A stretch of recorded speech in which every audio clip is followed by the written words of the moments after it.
ஹல்லேலூயா, ஹல்லேலூயா. பரிசுத்த ஆவி உங்களிடத்தில் வரும்போது நீங்கள் பலனடைந்து, எல்லாரும் சொல்லாமா, நீங்கள் கீழே விழுந்து. பரிசுத்த ஆவி உங்களிடத்தில் வரும்போது நீங்க என்ன பண்ண போறீங்க? சோர்வடைந்து. பரிசுத்த ஆவி உங்ககிட்ட என் கூட இருக்கிறார் அப்படின்னு சொன்னா நம்ம எப்படி இருப்போம்? பலன் அடைவோம். உம்மு மூஞ்சே இருக்க மாட்டோம், உம்முனா மூஞ்சாவே இருக்க மாட்டோம், கோபம் மூஞ்சாவே இருக்க மாட்டோம், சோகமுகமாகவே இருக்க மாட்டோம், எதையோ இழந்தது மாதிரியே இருக்க மாட்டோம், எதையோ பறி கொடுத்த மாதிரியே இருக்க மாட்டோம். எப்போ எப்போ சொல்லுங்க, எப்போ? கொஞ்சம் சிரிச்சுக்கிட்டே சொல்லுங்களா. எப்போ? அனல் அனல் ஆகணும். இங்கே எவ்வளோ குளிர் இருந்தாலும் உங்களுக்குள்ள அனல் இருக்கணும். சொல்லமா, பரிசுத்த ஆவி உங்களிடத்தில் வரும்போது நீங்கள் பலன் அடைந்து. இதுதான் முக்கியம். நானும் நீங்களும் பலன் அடைவோம். என்ன நடக்கட்டும் என் வாழ்க்கையில், எத்தனை இன்னல்கள் வரட்டும், எத்தனை போராட்டங்கள் வரட்டும், எத்தனை பாடுகள் வரட்டும், எத்தனை வியாதிகள் வரட்டும், எத்தனை இழப்புகள் வரட்டும், எவ்வளவு சோர்வுகள் வரட்டும், நான் பரிசுத்த ஆவியை பெற்றிருப்பேன் என்று சொன்னால் நான் எப்போதும் பலன் அடைந்தவர்களாக இருப்போம். அதெல்லாம் கொஞ்ச நேரம் தான். உடனே ஆவியானவர் என்னை உங்களை எழுப்பிடுவார். ஹல்லேலூயா. உடனே ஆவியானவர் என் கூட உங்க கூட பேசுவார். உடனே ஆவியானவர் என் கூட உங்க கூட அசைவாடி இடைப்படுவார். மகனே, இந்த நேரத்தில் நீ இப்படி இருக்கக்கூடாது, நீ சோர்வோடு இருக்கக்கூடாது, நீ பலன் அடைய வேண்டும் என்று சொல்லி. ஹல்லேலூயா, ஹல்லேலூயா. பவித்ராத்மனு ನಿಮ್ಮ ಮೇಲೆ ಬಂದಾಗ, ஆங்கிலத்தில் you shall receive the power when the Holy Spirit has come upon you. உங்கள் மேல் வரும்பொழுது, உங்களிடத்தில் வரும்பொழுது, உங்களுக்குள் வரும்பொழுது பலன் அடைவோம். ஸோ இதை போன வாரம் அருமையாய் நாம் பார்த்தோம். The power of the Holy Spirit. எல்லாரும் சேர்ந்து சொல்லமா, the power of the Holy Spirit. பரிசுத்த ஆவியானவரின் வல்லமை. அல்லது முதல் பாயிண்ட் போடுங்க, பரிசுத்த ஆவியானவருடைய வல்லமை. பவித்ராத்மனா பல ಅಥವಾ சக்தி. பவித்ராத்மனா சக்தி, ஆவியானவருடைய வல்லமை, பரிசுத்த ஆவியானவருடைய வல்லமை. அதான் வசனம் முதல் காரியத்திலே power of the Holy Spirit. The power of the Holy Spirit என்னையும் உங்களையும் நடத்துகிறது. பரிசுத்த ஆவி எனக்கு உங்களுக்கு ரொம்ப முக்கியம். போன வாரத்தில் பார்த்தோம், அப்போஸ்தல புஸ்தகத்தில் 56 முறை பரிசுத்த ஆவி பரிசுத்த ஆவி பரிசுத்த ஆவி ஹோலி ஸ்பிரிட் என்று சொல்லி கொடுக்கப்பட்டிருக்கிறது. அப்படின்னு சொன்னால் பரிசுத்த ஆவியானவருடைய செயல்பாடு, அப்போஸ்தலர்கள் நடவடிக்கைகள் எவ்வளவு கிரியை செய்திருக்கிறதுன்னு பாருங்கள். அதனால தான் அற்புதங்களும் அடையாளங்களும் இன்னும் பலவிதமான காரியங்களை அப்போஸ்தலர்கள் செய்து கொண்டே இருந்தார். நடக்கும் போதெல்லாம், போகும்போதெல்லாம், ஆராதனைக்கு போகும்போது, ஜெபத்துக்கு போகும்போது, 3ஆம் மணி நேரம், 9ஆம் மணி நேரம், 12ஆம் மணி நேரம் போகும்போதெல்லாம், போகிற இடத்துல எல்லாம் அற்புதம். எங்க சென்றாலும் பயப்படுறாங்க எல்லாரும். உலகத்தை கலக்குகிறவர்கள் எங்க வந்துட்டாங்களா? இங்கேயும் வந்து விட்டார்கள். ஹல்லேலூயா. உலகத்தை கலக்குகிறவர் இங்கே வந்துட்டாங்க. பயப்படுறாங்க எல்லாரும். ஏன்னா பரிசுத்த ஆவியானவருடைய ஒரு கிரியை அவங்களுக்குள்ளாக இருந்தது. ஆக ஏன் பரிசுத்த ஆவியானவர் நமக்கு எப்படி இருப்பார்? 3 காரியங்களை பார்த்தோம்.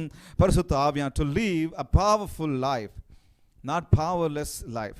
ஒரு வல்லமை நிறைந்த, பலம் நிறைந்த ஒரு வாழ்க்கை வாழ்வதற்கு, பலவீனமுள்ள வாழ்க்கை வாழ்வதற்கு அல்ல என்பதை குறித்து கடந்த வாரத்திலே நாம் பார்த்தோம். அது மாத்திரமல்ல, to live a holy life, not an unholy life.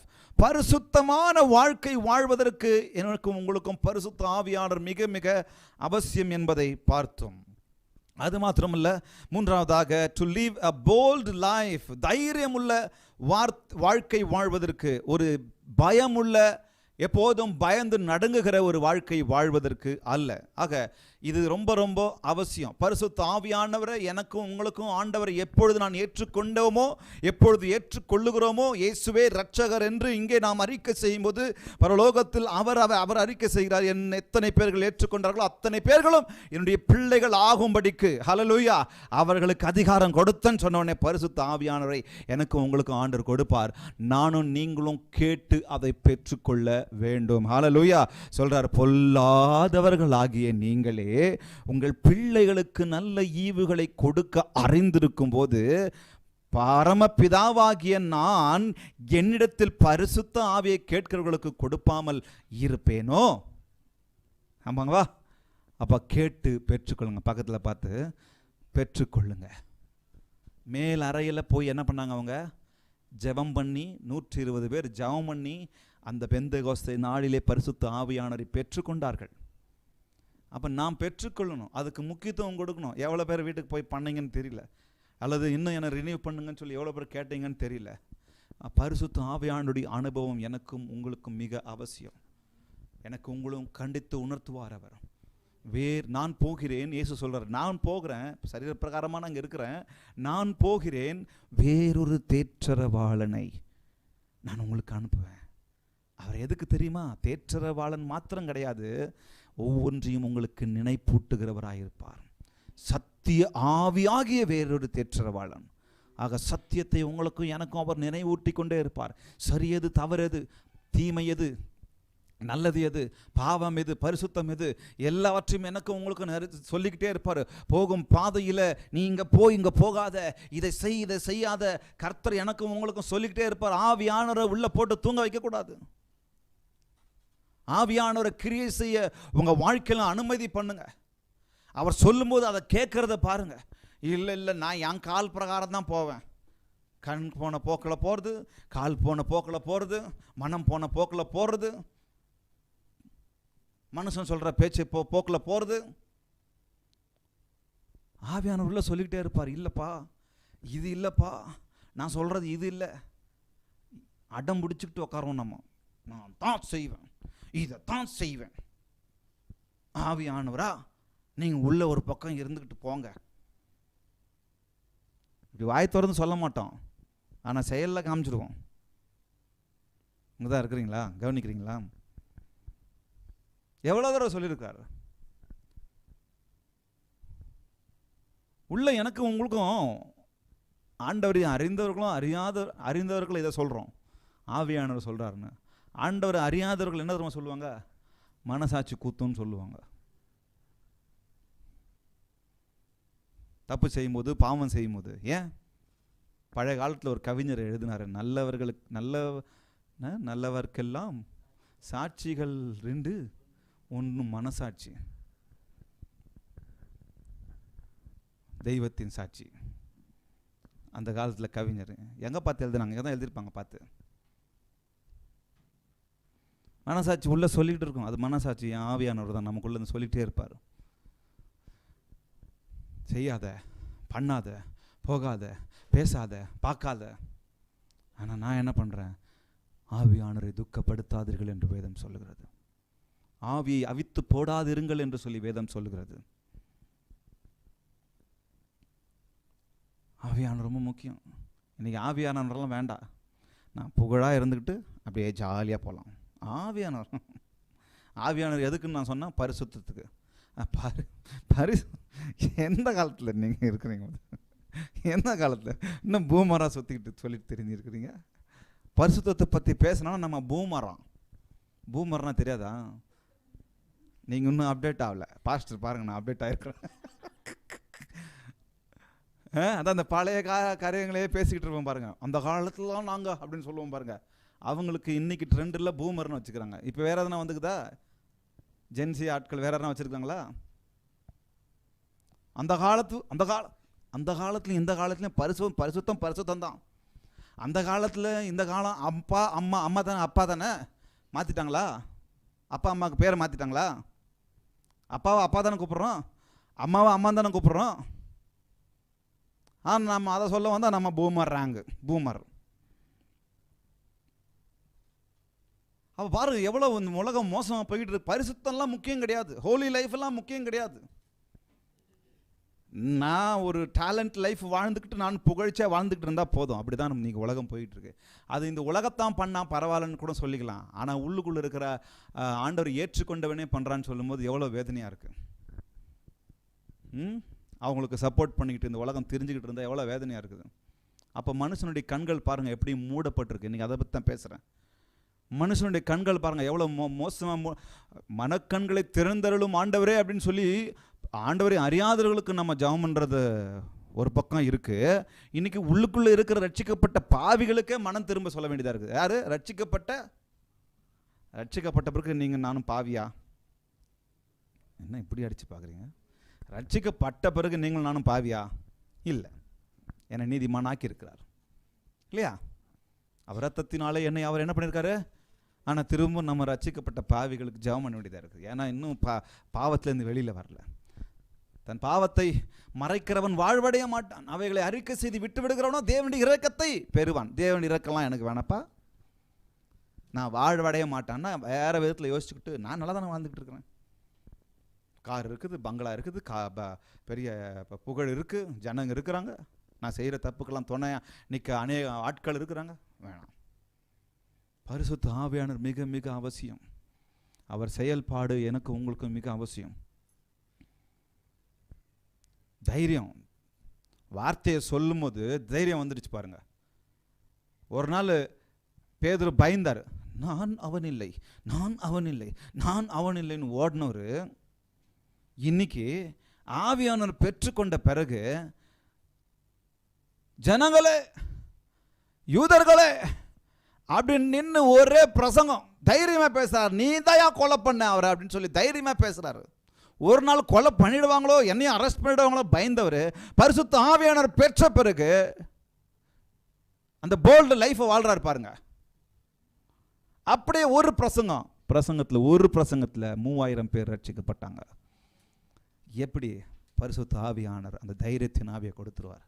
எங்கே போனாலும் வசனத்தை பிரசங்கிக்கிறதுக்கான தைரியம். இன்றைக்கே நம்ம தேர்வில் நின்று பிரசங்கம் பண்ணுறோம், அங்கே போய் பிரசங்கம் பண்ணுறோம், ஒவ்வொரு ஊருக்கும் போய் பிரசங்கம் பண்ணுறோம். எங்கே போனாலும் பிரசங்கம், எது எடுத்தாலும் பிரசங்கம், யாரை பார்த்தாலும் பிரசங்கம், யாரை மீட் பண்ணாலும் வார்த்தையை சொல்கிறோம், தேவனை குறித்து சொல்கிறோம், அன்பை குறித்து சொல்கிறோம். சொல்லணும், ஆவியானவர் எனக்கும் உங்களுக்கும் பலனை தைரியத்தை கொடுப்பார். ஹல்லேலூயா. ஸோ இந்த 3 பாயிண்ட்டை இது நிறைய பாயிண்ட்ஸ் இருக்குது, ஆனால் மறந்துடாதீங்க. To live a powerful life, not a powerless life. To live a holy life, not an unholy life. To live a bold life, not a fearful life. இன்றைக்கு மிக முக்கியமான காரியத்திற்கு நேராக நம்ம போக போகிறோம். ரெண்டாவது point the power of the Holy Spirit மாத்திரமல்ல, the power of the witnesses. சாட்சிகளின் வல்லமை. அந்த வசனத்தை வாசிக்கலாமா? எருசலேமிலும் முதல் வார்த்தை என்ன சொல்லுகிறது? பரிசுத்த ஆவி உங்களிடத்தில் வரும்போது நீங்கள் பலனடைந்து எருசலேமிலும் யூதேயா முழுவதிலும் சமாரியாவிலும் பூமியின் கடைசி பரியந்தமும், இப்ப சொல்லுங்க, என்னவா இருப்பீங்களா? எனக்கு, இந்த வார்த்தையை அழுத்தி சொல்லலாம், எனக்கு சாட்சிகளாய் இருப்பீர்கள். இன்னைக்கு அதுதான் நம்ம பார்க்க போறோம். the power of the witnesses. நீங்களும் நானும் ஒரு சாட்சியுள்ள வாழ்க்கை, ஒரு சாட்சியான வாழ்க்கை. நானும் நீங்களும் தான் சாட்சியா இருக்கிறோம். witnesses, சாட்சி மிக மிக மிக அவசியம். நான் பரிசுத்த ஆவியை பெறும்பொழுது நான் சாட்சியாய் வாழ வேண்டியது அவசியம். இன்னைக்கு இந்த சாட்சி இந்த உலகத்தில் கிறிஸ்தவர்கள் மத்தியில் கிறிஸ்தவர்களுக்கு சாட்சி கெட்டு போச்சு. ஊழியக்காரன் நம்பி போனா ஊழியக்காரனே சாட்சி இல்லாமல் இருக்கிறாங்க. கேட்டா ஊழியக்காரன் பணத்தில் உண்மையா இருப்பாங்கன்னு போனா, அந்த பணத்தில் உண்மையா இருப்பாங்க போனா அந்த பணத்திலே உண்மை இல்லாமல் போறாங்க. கேட்டா ஊழியக்காரன் ரெவரண்ட் நான் வேண்ட்டு ரெவரண்ட் ரெவ் ஷார்ட் ஃபார்ம்ல ரெவ் போட்டு டாட் போட்டு பேரு. அதுக்கு தான் எனக்கு இந்த ரெவரண்ட் பேர் மனுஷனுக்கு வைக்கிறதுக்கு எனக்கு யோசனை ஆகுது. ஏன்னா சாட்சி இல்லை. போன வாரம் ஒரு பிரதரை மீட் பண்ண வேண்டிய ஒரு சூழ்நிலை. போய் மீட் பண்ணா என் ஃப்ரெண்டுங்களை பற்றி எனக்கு அவங்க சாட்சியை குறித்து சொன்னாங்க. ஆஹா ஓஹோன்னு வரல, வயிறு எரிஞ்சின்னு வெளியே வந்தேன். ஒரு நாள் என் கூட இருந்து ஊழியம் பண்ணவங்க, ஒரு நாள் நான் கூட இருந்தோம், ஒன்றா சாப்பிட்டோம், ஒன்றா வளர்ந்தோம், ஒன்றா ஊழியத்தை கற்றுக்கிட்டோம், ஒன்றா படித்தோம். ஆனால் உலகத்தில் எப்படி தெரியுமா சாட்சியை அவங்க விட்டுட்டு வந்திருக்கிறாங்க? பணத்தில் உண்மையாக இல்லை. என்னங்க? பணத்தில் உண்மையாக இல்லை. வாங்கின 10 ரூபாயில் உண்மையாக இல்லை.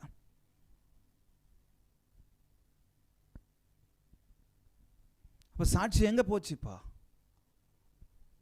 சொல்கிறாங்க, எங்கெங்கே சாட்சியாக இருப்போம்? சமாரியாவிலும் யூதேயா முழுவதிலும் உலகத்தின் கடைசி பரியந்தமா. என் வீட்லேயே நான் சாட்சியாக இல்லை, என் சமுதாயத்தில் நான் சாட்சியாக இல்லை. அதை அடுத்த வாரம் பார்க்கலாம். அப்புறம் எங்கே போய் நான் உலகத்தின் கடைசி பரியந்தம் போய் சாட்சியாக இருக்கிறது? ஆனால் பேர் மட்டும் pastor, pastor, reverend, doctor, master. வெளியில் இருக்கிறவங்க போட்டுக்கிற மாதிரி பிடிஹெச், டிடிஹெச், எம்டிஹெச் போட்டுக்குங்க. அதை போகிறதுக்கு முன்னாடி சாட்சியை காத்துக்கணும். நம்ம ஊழியக்காரன் பேரை வச்சுக்கிட்டு உலகத்தில் சாட்சி இல்லாமல் தெரிஞ்சேன்னு சொன்னால் உங்களை பின்பற்றுவங்க அவங்களும் இவரே இப்படி இருக்கிறாரு, நம்ம எப்படி இருந்தாலும் பரவாயில்லை அப்படின்னு சொல்லி என்ன பண்ணுவாங்க? அந்த சாட்சியை தான் பின்பற்றிக்கிட்டு போவாங்க. ஏன்னா அந்த சாட்சி அனுகூலமாக இருக்கும் அவங்களுக்கு. புரியுதா? உங்களுக்கு புரியுதுங்களா? என்னை பின்பற்றுவேன், நான் எதனா தவறு பண்ணுறேன்னா நாளைக்கு நான் எந்த தவறு பண்ணேன்னா முன்னோடியாக ஒருத்தர் இருக்கிறாரு, அதனால பரவாயில்ல, நான் பண்ணலன்னா பரவாயில்ல. அதனால தான் பின்னாடி போவாங்க எல்லாரும். அதே ஒருத்தங்க கண்டித்துக்கிட்டு இருப்பாங்க, கண்டித்து உணர்த்திக்கிட்டு இருப்பாங்க, கண்டித்து பிரசங்கம் பண்ணிக்கிட்டு இருப்பாங்க, அவங்க பின்னாடி யாரும் நிற்க மாட்டாங்க. 10 ரூபா வாங்கினா அதில் உண்மையாக இருக்கிறதுக்கு தெரியறதில்ல, விசுவாசிங்களுக்கு உண்மையாக இருக்கிறது தெரியறதில்ல. வீடு தேடி விசுவாசிங்க வீடு தேடி விசிட் பண்ண போனால் கரெக்டாக 1ஆம் தேதியிலேருந்து 10ஆம் தேதிக்குள்ளே போகிறது. ஏன்னா அதுக்குள்ளே தான் சம்பளம் வரும். அங்கேயே போச்சு சாட்சி. போதிச்சிருங்க, அவ்வளோதான். கொடுக்கறத குறித்து போதிங்க, போய் பிடுங்கிறதுக்குன்னு நிற்கக்கூடாது. போதிச்சுட்டு அவங்க கேட்குற அளவுக்கு கேட்குற மாதிரி போதிங்க. அவங்களா மனது வந்து கொடுக்கட்டும். நிறைய வீடுங்களுக்கு நான் விசிட்டிங் போவேன், வரும்போது கொடுப்பாங்க, வாங்கவே மாட்டேன். ஏற்கனவே சொல்லியிருக்கிறேன்னு நினைக்கிறேன், வாங்கவே மாட்டேன். நான் வீட்டுக்கு வந்தது உங்களை விசிட் பண்ணிட்டு போகிறதுக்கு பிரதர், நீங்கள் போடணுன்னா சர்ச்சுக்கு வந்து போடுங்க. அது ஒரு வாய்ப்பாக பயன்படுத்தி சர்ச்சுக்கு வாங்க, தயவுசெய்து வந்துட்டு சர்ச்சில் வந்து என்னை மீட் பண்ணிட்டு சர்ச்சில் போடுங்க, என் கையில் வாங்க, கொடுக்காதீங்க. ஒருத்தர் அப்படி தான் சொன்னார், கை நீட்டுன்னு யார்ட்டும் காசு வாங்குறதே இல்லையே. நான் எப்படி இருக்கிறேன்னு தெரியுமா? என் கூகுள் பே நம்பர் கொடுத்துருவேன்.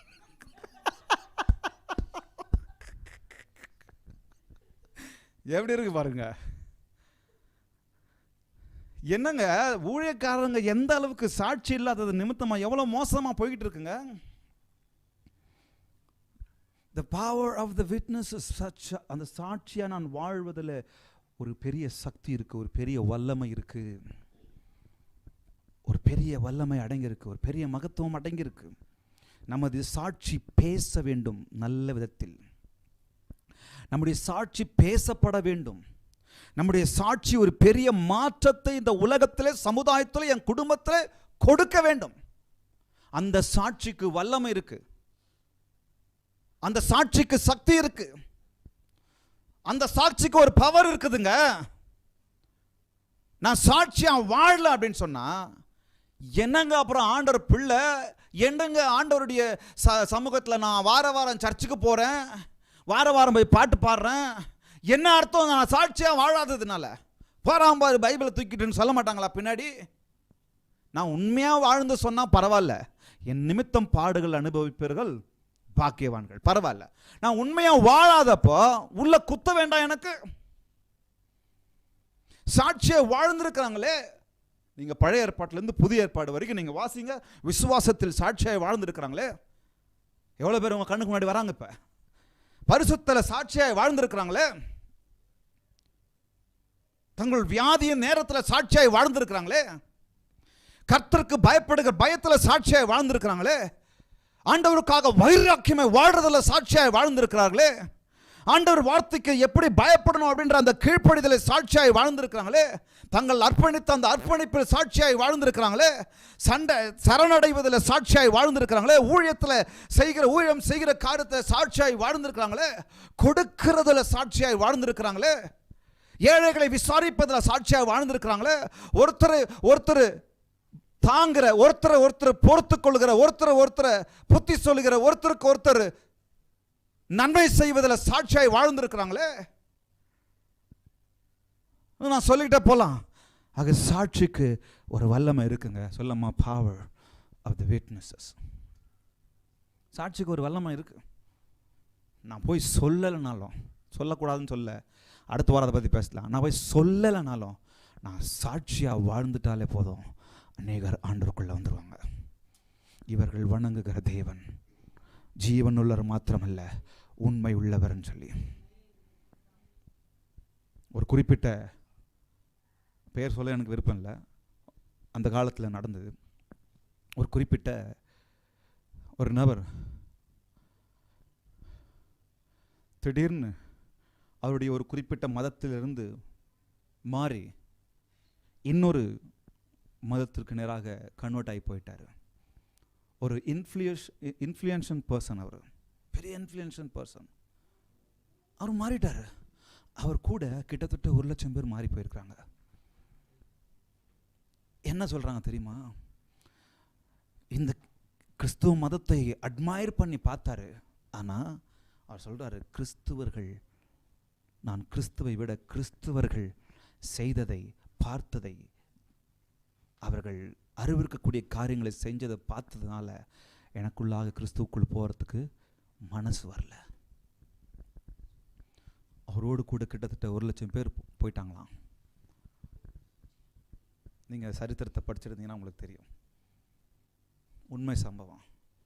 ஆனால் கிறிஸ்தவர்கள் சாட்சியாய் வாழ்ந்திருந்தா எவ்வளோ பேர் உள்ள வந்திருப்பாங்க.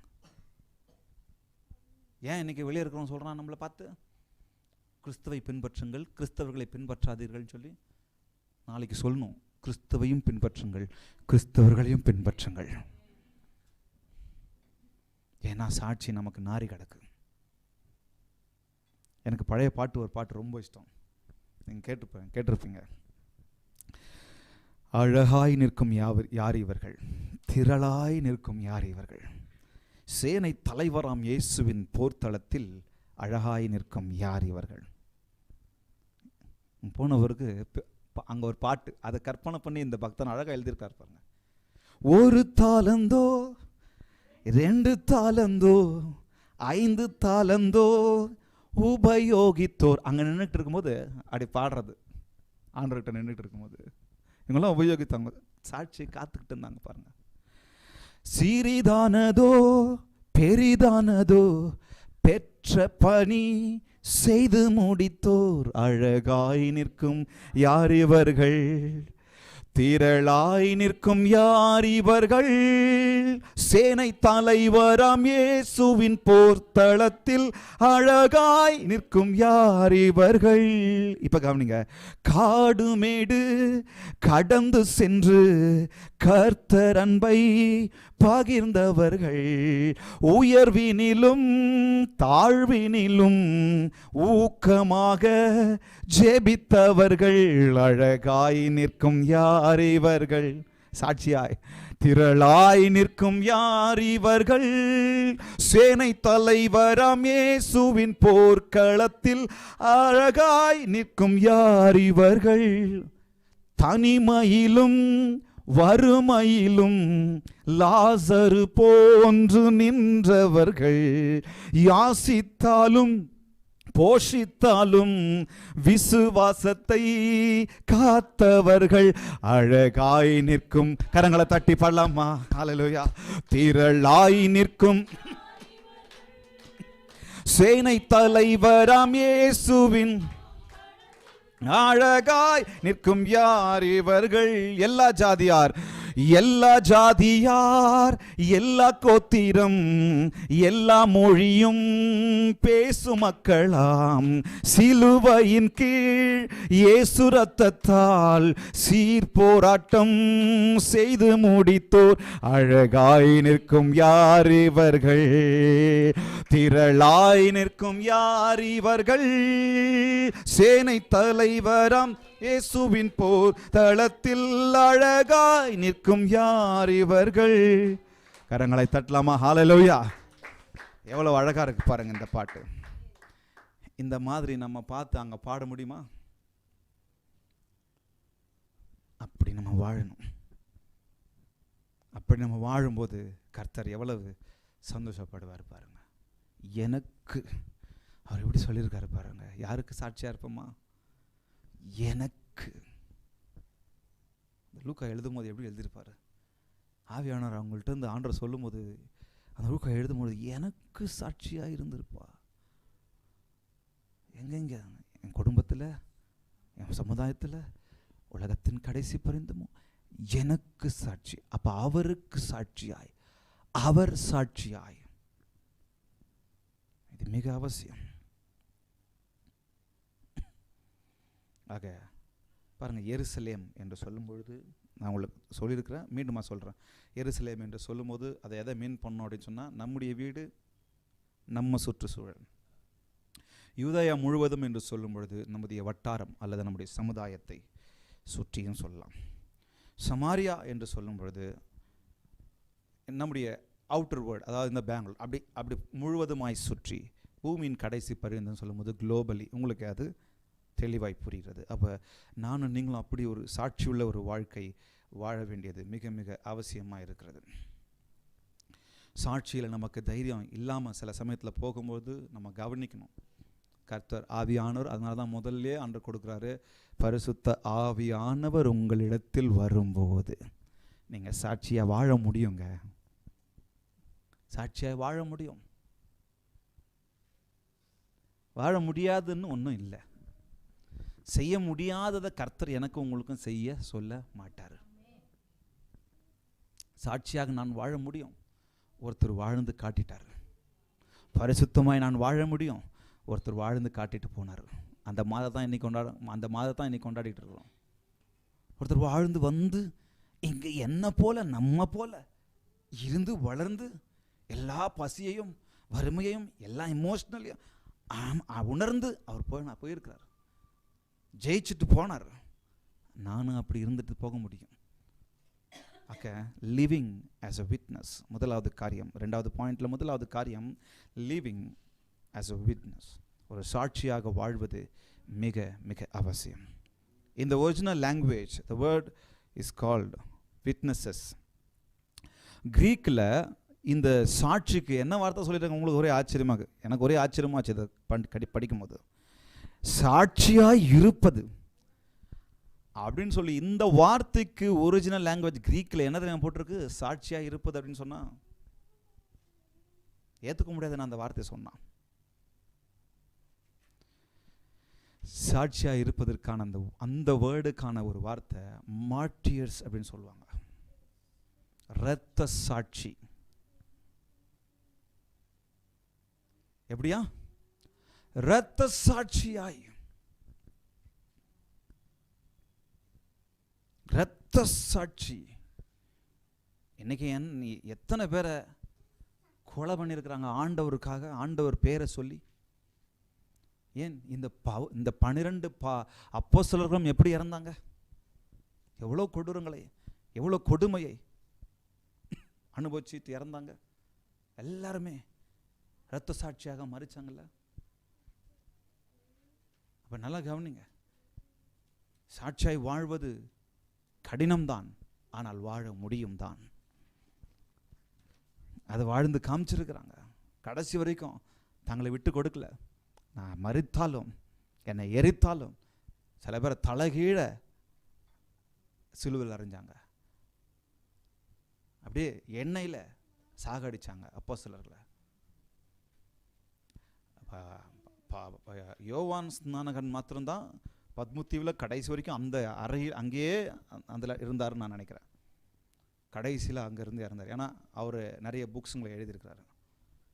வயதாகி, ஆனாலும் அதுவும் கொடுமை தானே, தனிமையில் பத்மத்தீவில் இருந்தார்ல. அப்போ எவ்வளவு மோசமான சூழ்நிலைகளை ஜனங்க அனுபவிச்சாங்க பாருங்க. சாட்சி இன்னைக்கு பாருங்க, இன்னைக்கு எப்படி கெடுகிறது என் சாட்சி. இந்த வார்த்தையை கவனிங்க, சுயம். சுயம்தான் சாட்சி இல்லாததுக்கு முதல் காரணங்க. நான் அப்படிதான் யோசிக்கிறேன். நான் சுயநலமாக வாழ்கிறேன் பாருங்க, என் சுயத்தை நான் வெறுக்கலைன்னா சாட்சியாக வாழ முடியாது.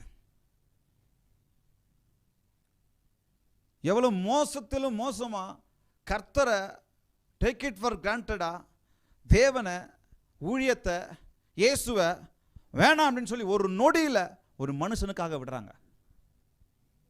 ஏன்? உள்ள சுயம். ஒரு நொடி கர்த்தரை மறுதலிக்க, ஒரு நொடி உள்ள சுயம். சுயமா நான் இச்சையா இருக்கணும், நான் என் ஆசையை நிறைவேற்றிக்கணும், என் பண ஆசையை நிறைவேற்றிக்கணும், என் பொருள் ஆசையை நிறைவேற்றிக்கணும். ஏன் ஏன் ஏன் ஏன் எனக்கு எனக்கு எனக்கு எனக்கு எந்த எந்த எந்த என் குடும்பம் எனக்கு எனக்கு எவ்வளோ சுயம் பாருங்க. அப்ப அந்த சுயம் என் சாட்சியை எவ்வளவு கெடுக்குது பாருங்க. சுய பெருமை எவ்வளவு சாட்சியை கெடுக்குது பாருங்க. இத்தனை வருஷம் இவங்க இப்படி பண்ணிட்டாங்களா அப்படின்னு நமக்கு தோணுதா? தோணுதா? ஏன்னா சுயம். இன்னைக்கு ஊழியர்கள் பேர் ஏன் கெடுது? ஏன்னா சுயம். சுயம் வெறுத்தால் நான் சாட்சியாக வாழ முடியும். கரங்களை தட்ட மாட்டோமா? சுயத்தை சாகடிக்கும் போதுதான் கோதுமை மணியானது செத்தால் ஒழிய அது அநேகருக்கு பலன் கொடுக்காதுங்க. அது சுயமாய் சாகணும். அப்ப நான் சாகணும்னா நான் சரீரப்பிரகாரமா இல்லை, என் சுயத்தை சாகடிக்கணும். ஒரு விதை கீழே போய் அதை மறித்தாதான் பல விதைகளை மேலே கொண்டு வரும் அப்படின்னு சொல்லி ஆண்டவரே சொல்லும் போது, சுயத்தை நான் சாகடிக்கலைன்னா ரொம்ப மோசம். இங்கே வசனம் சொல்லுகிறது 12 ரோமர் 12 1-2 வரைக்கும் உங்க எல்லாருக்கும் தெரியும். அப்படி இருக்க சகோதரரே, நீங்கள் உங்கள் சரீரங்களை பரிசுத்தமும் தேவனுக்கு பிரியமுமான ஜீவ பலியாக ஒப்பு கொடுக்க வேண்டும் என்று தேவனுடைய இரக்கங்களை முன்னிட்டு உங்களை வேண்டிக் கொள்ளுகிறேன். இதுவே நீங்கள் செய்யத்தக்க புத்தியுள்ள ஆராதனை. 2வது வசனத்தில், நீங்கள் இந்த பிரபஞ்சத்திற்கு ஒத்த வேஷம் தெரியாமல் தேவனுடைய நன்மையும் பரிபூரணமுமான சித்தம் இன்னதென்று பகுத்தறியத்தக்கதாக உங்கள் மனம் புதிதாகிறதுனாலே மறுரூபமாகுங்கள் என்று வேதம் சொல்கிறது. அப்ப என்ன அர்த்தம்? சுயம் சாகடிக்கணும். பிளேஸ் உங்க வாழ்க்கையை கடவுள் முன்னாடி வச்சிருங்க. பக்கத்தில் பார்த்து சொல்லிங்களா, நான் சாட்சியா வாழணும்னு சொன்னா உங்க வாழ்க்கையை உங்க பக்கத்தில் இருங்க, பார்த்து முடிஞ்சா சொல்லுங்க, உங்க வாழ்க்கையை கடவுள் முன்னாடி அப்படியே வச்சிருங்க. இந்த இந்த இந்த வசனம், இந்த 2 வசனத்திற்கான மெசேஜ் டிரான்ஸ்லேஷனில் நேற்று வாசி அவ்வளோ எனக்கு இஷ்டம் ஆயிடுச்சு அந்த டிரான்ஸ்லேஷன். பாருங்க, அவங்க என்ன சொல்றாங்க? So here's what I want you to do, God helping you. Take your everyday, உங்க ஒவ்வொரு நாளையும் எடுத்துக்கங்க. தமிழில் நான் சொல்றேன் பாருங்க. உங்கள் அன்றாட வாழ்க்கையை, உங்கள் அன்றாடமாய் நீங்கள் வாழுகிறதான சாதாரண வாழ்க்கையை எடுத்துக்கிட்டு, அதாவது நீங்க சாப்பிட்றது, நீங்க உண்பது, நீங்க உறங்குவது, நீங்க வேலைக்கு போகிறது, நீங்க நடமாடுறது, இது எல்லாத்தையும் எடுத்து அதை கடவுளுக்கு முன்னாடி படைச்சு, ஒரு காணிக்கையா, ஒரு பலியாய் படைச்சு, கடவுள் உங்களுக்கு என்னென்னலாம் செய்ய விரும்புகிறாரோ அதெல்லாத்தையும் ஏத்துக்குங்க. எவ்வளவு அழகா சொல்றாங்க பாருங்க. அப்போ உங்க லைஃபை அவருக்கு முன்னாடி படைச்சிடுங்க, அதை படைச்சிருங்க. அப்படி படைச்சு நீங்க செய்வீங்க அப்படின்னு சொன்னா, அப்புறம் சொல்றாரு, உங்களுக்குள் இருக்கிற நீங்கள் அவருக்காக செய்யக்கூடிய மிக சிறந்த செயல் வெளிப்படும். இதை நான் செய்யலைன்னா அது வெளிப்படாது. நான் என் வாழ்க்கை நான் நடக்கும்போது, கவனிங்க, நான் பேசும்போது, நான் வேலை செய்யும்போது, நான் ஊழியம் செய்யும்போது, நான் எங்கே போனாலும், போக்கிலும் வரத்திலும், என்ன சாப்பிட்டாலும், என்ன போட்டாலும் அணிந்தாலும், என்ன பார்த்தாலும், என்ன பேசினாலும், எதை செஞ்சாலும், எங்க நடந்தாலும், அது எல்லாவற்றையும் நான் என்ன பண்ணணும்? ஆண்டவருக்கு முன்னாடி ஒரு பலியாய், ஜீவ பலியாய் ஒப்பு கொடுத்து, காணிக்கையாக ஒப்பு கொடுத்துடணுமா? அவர் எனக்கு சிறந்ததை அதில் செய்வாராம். எனக்குள்ள இருக்கிற சிறந்ததை வெளியில் கொண்டு வருவாராம். கரங்களை தட்டி கர்த்தர் நாமத்தை மகிமைப்படுத்தலாமா? ஹல்லேலூயா. அவர் place your life before God. உங்கள் வாழ்க்கையை அவருக்கு முன்னாடி நானும் நீங்களும் அர்ப்பணிச்சிடணும். இந்த உலகம் பக்குவமற்ற உலகமாக இருக்கு. இந்த பக்குவமற்ற உலகத்தில் நீங்களும் நானும் என்ன பண்ணணுமா? அவருக்கு ஏற்ற ஒரு வாழ்க்கையை வாழ்ந்துக்கிட்டு நடந்துக்கிட்டு போயிட்டே இருக்கணும்.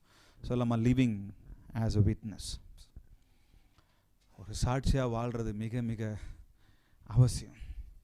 தேவ பிள்ளைகளுக்கு இந்த சாட்சி இல்லைன்னு சொன்னால் நம்ம வெளியிலேருந்து பார்க்குறோங்க. பாருங்கள், வெளியிலேருந்து கண்ணு நமக்கு ஒன்றுன்னா அவன் 10 பேசுவான். சாதாரணமாக நம்ம குடும்பத்திலே என்னென்ன பேசுகிறோம், யாருன்னா ஒன்று சொல்லியிருப்பாங்க.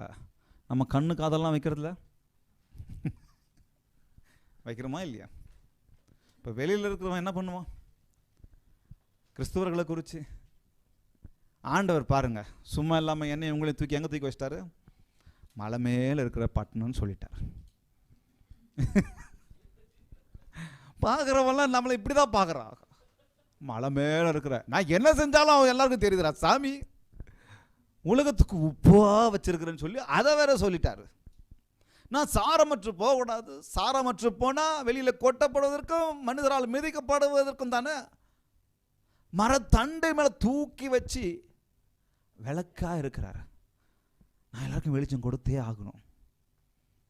எப்படியெல்லாம் ஆண்டவர் யோசிக்கிறார் என்னையும் உங்களையும். அப்போ தூக்கி எங்கே வச்சிருக்கிறாங்கன்னா உங்களையும் என்னையும் இந்த உலகம் பார்த்துக்கிட்டே தான் இருக்கும். நான் செய்கிறது நல்லதை 4 பேசுகிறாங்களோ இல்லையோ, நான் செய்கிற தவற 4000 பேர் கொண்டு போவாங்க. சாட்சியுள்ள ஒரு வாழ்க்கை நான் வாழும்போது அதை நேரிடத்தில் பேசப்படும். நான் சொன்ன இரத்த சாட்சி பாருங்க, தொழுநோயாளியின் மத்தியில் ஊழியம் செஞ்சார். அவர் பேர் நான் தடையில் மறந்து போச்சு எனக்கு. Graham stains. தொழுநோயாளி மத்தியில், வெளிநாட்டிலேருந்து வந்து தொழுநோயாளி மத்தியில் அவரை பிள்ளையோட 2 பிள்ளை சின்ன பிள்ளையோடு சேர்ந்து ஜீப்லேயே எரிச்சு போட்டாங்க. ஆனால் வெளியில் வந்து அவங்க ஒய்ஃப் என்ன சொல்கிறாங்க? நான் மன்னிக்கிறேன். அவரும் சாட்சியாய், ரத்த சாட்சியாய் மறித்தாங்க. இவங்களும் சாட்சியாய் வாழ்கிறாங்க.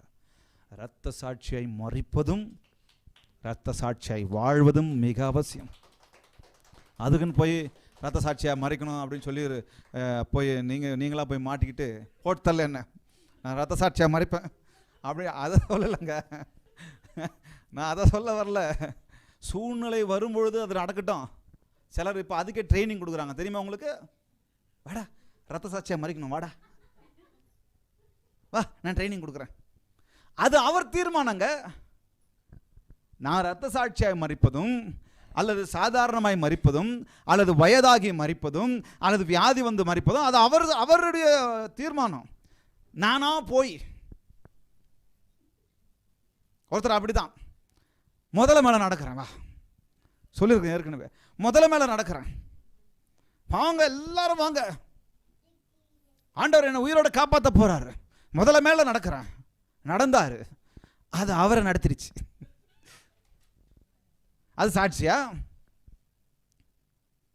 அது இல்லை, அது ஆண்டவர் தீர்மானம். நான் எப்படி சாகிறனோ அது ஆண்டவர் தீர்மானம். ஆனால் நான் சாட்சியாக சாவதை விட சாட்சியாக வாழ்வது மிக அவசியம். அதை அவர் தீர்மானம் பண்ணிக்கிட்டோம். சில பேர் இப்போவே தீர்க்க தரிசனம் ஆண்டவர் சொல்லிட்டாங்களாம், சாட்சியாக தான் நான் சாவேன், ரத்த சாட்சியாக தான் நான் மறிப்பேன். ஏன்டா அதெல்லாம் ஏன் சொல்லிக்கிட்டு?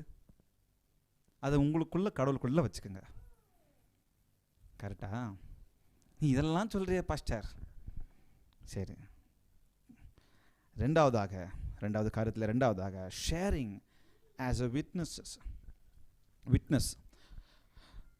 ஷேரிங் ஆஸ் அ விட்னஸ், சாட்சியாக பகிர்ந்து கொள்வது மிக அவசியம். இந்த காலகட்டத்தில், இந்த மாதத்தில் குறிப்பாய் ஒரு சாட்சியாக வாழ்ந்து நம் சாட்சியை பகிர்ந்து கொள்வது அவசியம். இந்த கிறிஸ்மஸ் நாட்களில் அநேகருக்கு இயேசுவின் அன்பை நாம் பகிர வேண்டும். அநேகருக்கு இயேசுவின் பிறப்பை நாம் பகிர வேண்டும். ஹல்லேலூயா. அநேகருக்கு இயேசுவின் வார்த்தையை நாம் பகிர வேண்டும். அநேகருக்கு இயேசுவின் போதனையை நாம் பகிர வேண்டும். அநேகருக்கு இயேசுவை செய்த அற்புதங்களை நாம் பகிர்ந்து சொல்ல வேண்டும். இயேசு கொடுத்த அந்த பாவ மன்னிப்பை நாம் பகிர்ந்து கொள்ள வேண்டும். இயேசுவின் நாமத்தில் மாத்திரமே ரட்சிப்பு உண்டு என்பதை நாம் ஷேரிங் as a witness நம்ம பகிர்ந்து கொள்ளணும். நம்ம பகிரணும். ரட்சிப்பை, மீட்பை, தேவன் கொடுக்க போகிறதான மீட்பை பகிரணும். தேவனுடைய வருகை குறித்து நாம் பகிர்ந்து கொள்ளணும். இது ரொம்ப ரொம்ப ரொம்ப முக்கியமான காரியம். சொல்லமா, கால் ஃபார் ஆல். செய்தியின் தலைப்பு என்னங்க? Call for all. இல்லை, அந்த பாஸ்ட் மட்டும் தான் சொல்லணும். ஆமாம், கால் ஃபார் ஆல்லாம் என்கிட்ட சொல்லக்கூடாது. இப்போ பிரதர் ஸ்ட்ரீட் இவாஞ்சலிசம் போகிறாரு, அவர் மட்டும் தான் போய் சொல்லணும். ஏன்னா அவருக்கு மட்டும் தான் அந்த அழைப்பு கிடச்சிருக்குது. நான் சொல்ல மாட்டேன். யாராவது ஆண்டரை அனுப்புனாலும் அவரை கூப்பிட்றேன், அவர் வந்து சொல்லட்டும். ஷேரிங் ஆஸ் அ விட்னஸ், ஒரு சாட்சியாக வாழ்ந்து ஒரு சாட்சியை நாம் பகிர்ந்து கொள்ள வேண்டும். சாட்சியாகவே பகிர்ந்து கொள்ளணும். இன்னொரு விஷயம் சொல்லட்டுங்களா? நான் சாட்சியாக வாழ்கிறேன் பாருங்க, அதையே சாட்சியாக நான் பகிரும் பொழுது, எனக்கு அற்புதங்களை அடையாளங்களை செய்தார் பாருங்க, அதையே நான் சாட்சியாக பகிர்ந்து கொள்ளும்போது, அநேகர் அது நிமித்தமாய் இவர்களுக்கு செய்தது எனக்கும் கர்த்தர் செய்வார். ஹல்லேலூயா. இவர்களை விடுதலையாக்கினவர் என்னையும் கர்த்தர் விடுதலையாக்குவார். இவர்களை அற்புத சாட்சியாக உயர்த்தினவர் என்னையும் கர்த்தர் அற்புத சாட்சியாக நிறுத்துவார். நான் அதை சொல்லணுங்க. ஹல்லேலூயா. அப்படி நான் வாழ முடியும். டைம் ஆயிடுச்சு. கடைசியாக மூன்றாவதாக, sharing as a witness and worshiping as a witness. சாட்சியாக கர்த்தரை தொழுது கொள்வது, ஆராதிப்பது அவசியம். யோவான் 4:24 சொல்லுகிறது, God is spirit and his worshippers must worship in the spirit and the truth and in the truth. தேவன் ஆவியாய் இருக்கிறார், அவரை தொழுது கொள்ளுகிறவர்களும் ஆவியோடும் உண்மையோடும் தொழுது கொள்ள, ஆவியோடும் உண்மையோடும் தொழுது கொள்ள வேண்டும். ஆவியோடும் உண்மையோடுனா என்ன என்ன சொல்ல வராரு? பரிசுத்த ஆவியானுடைய உணர்த்துதலோடு, சாட்சியோடு, பரிசுத்த சாட்சியோடு. சும்மா சரீரம் மாத்திரம் இங்கே இருக்கோம், ஆனால் உள்ள ரவுண்ட் அடிச்சுட்டு இருக்கோம். இங்கே ஆண்டவரே ரத்தமே சிந்தி இங்கே பாடுவோம், ஆனால் மைண்டு வேறு எங்கேயோ ஓடிட்டு இருக்கோம். வீட்டில் கேஸ் ஆஃப் பண்ணாததெல்லாம் ஓடிட்டு இருக்கோம். இங்கே வந்து ஆண்டவர் ஆராதிக்க ஆலயத்தில் உட்கார்ந்துருக்கும் போதும் அதை பண்ணனா, கதவை சாத்தனா, கேஸ் ஆஃப் பண்ணனா, இந்த நேரம் யாருன்னா வருவாங்க, ஒரு நிமிஷம் வெளியே போய் டெக்ஸ்ட் பண்ணிட்டு வரேன். தேவன் ஆவியாக இருக்கிறார், தேவையில்லாமல் ஆராதிச்சுன்னா போட்டு தள்ளி விடுவார். நான் சொல்கிறேன், கவனமாக ஆராதிக்கணும் கர்த்தரை. அது ஆவியோடும் உண்மையோடுன்னா ஆவியோடு அப்போ நான் போயிடணுமா? இப்படியெல்லாம் யோசிக்கக்கூடாது. சில ஒருத்தர் அப்படி தான் கேள்வி கேட்டேன், ஆவியோடும்னா அப்படின்னா செத்தப்பிறகு ஆராதிக்கிறதா? இல்லையா? உண்மையா ஆவியானோட உதவியோடு முழு மனதோடு அவரை ஆராதிக்கணும், சாட்சியோடு அவரை ஆராதிக்கணும், ஆவியோடு உண்மையோடு.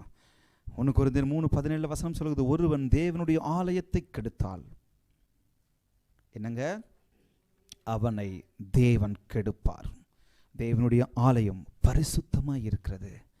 அப்போ சொல்லிட்டு வார்த்தை சொல்கிறார் பாருங்க, நீங்களே அந்த ஆலயம்.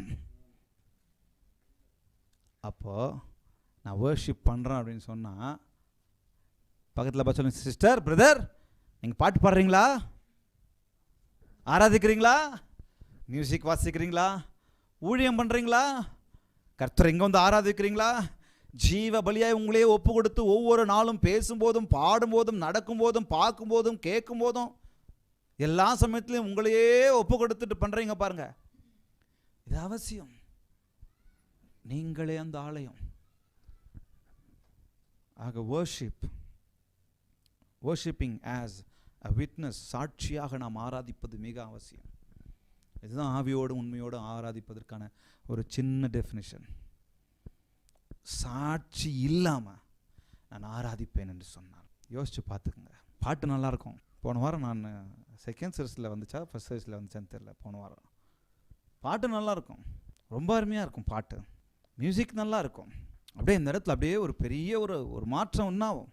ஆனால் ஆராதனை சாட்சி இல்லாமல் போகும்போது அது அவருடைய இருதயத்தை தொடாதுங்க. அனிருத் வாசித்தாலும், இளையராஜா வாசித்தாலும், எஸ்பிபி ஐயா வந்து பாடினாலும், அவர் இனியும் வரமாட்டார், போயிட்டார். யேசுதாஸ் ஐயா வந்து பாடினாலும், அவங்க மகன் வந்து பாடினாலும், இல்லை எஸ்பிபி அவங்க மகன் வந்து பாடினாலும் பாட்டு நல்லாயிருக்கும். இப்போ நம்ம ஆளுங்க அப்படி தானே, நம்ம ஆளுங்களுக்கு பாட்டு தான் வேணும். அவர் எப்படி வந்தாலும் நமக்கு என்னங்க, எல்லா இடத்துக்கும் கூப்பிடுவாங்க. அவர் வாழ்க்கை நமக்கு முக்கியம் இல்லை, அவர் சாட்சி எனக்கு முக்கியம் இல்லை, அவர் தாளந்து மட்டும் எனக்கு முக்கியம். பார்க்குறோமா? சாட்சியை பார்க்குறோமா? விஷயம் கேட்குறீங்களா? கேள்விப்பட்டுட்டு இருக்கீங்களா? விஷயம் வெளியே அதெல்லாம் கேட்கணும், பார்க்கணும். எல்லாத்தையும் இப்போ எல்லாமே யார் யார் எப்படி இருக்கிறாங்க கிறிஸ்தவ உலகத்தில் இருக்குன்னு பார்த்துக்கிட்டே இருக்கணும். இல்லைன்னா நம்ம வந்து கவனமாக இருக்க மாட்டோம். ஓநாய்களுக்குள்ளே என்னை உங்களையும் அனுப்பி வச்சிருக்கிறாரு. அங்கே பாம்பை போல வினா உள்ளவர்களாக இருக்கணும், புறாவை போல கபடற்றவர்களாக இருக்கணும். இல்லைன்னா நம்ம ரத்தத்தை உறிஞ்சிட்டு தள்ளிட்டு போயிட்டே இருப்பாங்க, நம்ம பணத்தை உறிஞ்சி தள்ளிட்டு போயிட்டே இருப்பான், நம்ம நாட்களை உறிஞ்சி தள்ளி போயிட்டே இருப்பான், நம்மளை வஞ்சித்துக்கிட்டு போயிட்டே இருப்பாங்க. ஊழியத்தில் கிறிஸ்தவ உலகத்தில் சொல்கிறேன்.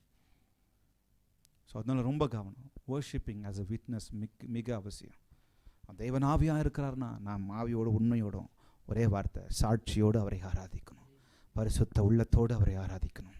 பரிசுத்த வாழ்க்கையோடு அவரை ஆராதிக்கணும். ஹல்லேலூயா. கர்த்தர் தாமே இந்த வார்த்தை